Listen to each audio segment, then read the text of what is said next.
که دوی په وزیرستان کې 10,000 پښتانه نه وای وژلی چې ټي پي نه راته، که دوی ناټو ته لار نه وای ورکولی چې ټي پي نه راته، که دوی په سوات کې د پښتنو میندې چغې نه وای ویستلې چې ټي پي نه راته. پاکستان ته د جنرال مبین غوسه او پیغورونه وایي هیر به مو نشي چې پر موږ د برید لپاره مو امریکا ته لاره ورکړه او زموږ مشران مو امریکا ته تسلیم کړ. اوس نمک حرامه هم موږ شولو.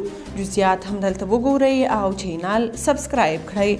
د کډوالو شړلو وروسته دا چې طالب مشران هم پاکستان ته غوسه دي نو جنرال مبین ته یې د آزادو خبرو اجازه ورکړې، ځکه خو جنرال مبین شپه او ورځ د پاکستان پر ضد داسې خبرې کوي چې د پاکستانیانو په ځانګړې توګه د ګلخانانو سترګې خلاصې کړې.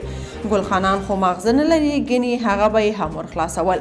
جنرال مبین د اریانا تلویزیون سره په تازه مرکه کې وایي همدا پاکستان و چې امریکا ته یې لاره ورکړه تر څو زموږ نظام رنګ کړي، او همدا پاکستان و چې د ډالرو په بدل کې زموږ مشران امریکا ته وسپارل. هغه وایي پاکستانیان تل افغانانو ته د نمک حرام کلمه کاروي، خو حقیقت کې د دوی پوځي مشران نمک حرام و او نمک حرام دي. هغوی په دې اړه څو مثالونه هم ورکړه.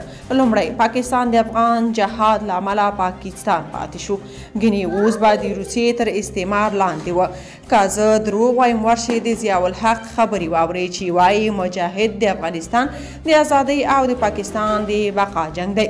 دوهم، پاکستان د همدې جهاد او مهاجرینو له برکته د اټوم بم او میلیارډونه ډالرو څښتن شو. افغان مهاجرینو سره د نړۍ له خوا مرسته شو پیسو څخه یو روپۍ مرسته هم ونه کړه. دریم، د پاکستان جوړېدو څخه تر اوسه د کونړ سیند اوبه مفته پاکستان ته روانې دي. دوی پرې بندونه جوړ کړي او د پښتونخوا پر ځای برېښنا یې پنجاب ته ورکول کیږي. دا ظلم پښتنو سره افغانانو سره کوي که پاکستانی پوځ. څلورم، ذوالفقار علي بوټو چې پاکستان ته د 1983 اساسي قانون جوړ کړ چا وواژه؟ آیا افغانانو وواژه چې نمک حرامه یو؟ پنځم، قدیر خان چې پاکستان ته اټوم بم جوړ کړی و چا زنداني کړی و او د سپي غوندې ساتل کېده؟ چا کړی و؟ پاکستان پوځ که افغانانو؟ شپږم، عمران خان چې د 1992 نړیوال جام پاکستان ته وګټه چاندي وکړ تر څو د پاکستان بیلابیل ښارونو کې د سرطان روغتونونه جوړ کړي. هغه چا د 1 ساعت د غلا په تور بندي کړی او ګوند یې ورته ختم کړ؟ افغانانو که پاکستاني پوځ؟ اووم، بېنظیر بوټو افغانانو ووژله چې موږ نمک حرامه یو.